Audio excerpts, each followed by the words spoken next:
Ma arrivati ad oggi, qui a Cittadella, in che modo la cultura abbraccia l'aspetto turistico?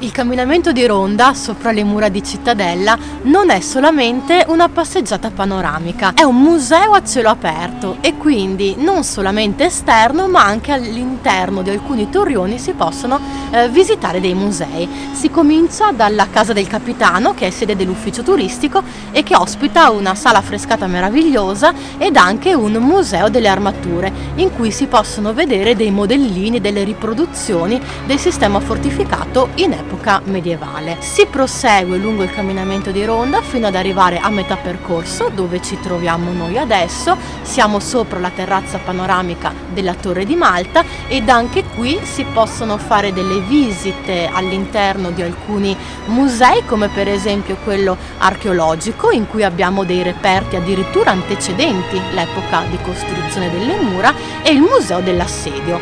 Quindi, come vedete, non è una visita, una passeggiata solamente all'aria aperta o di tempo libero, è una visita anche storica, culturale, e in cui si possono ritrovare le radici e le tradizioni storiche di noi cittadellesi. Quindi a Cittadella davvero si può dire che la cultura e il turismo si sposano in un connubio perfetto.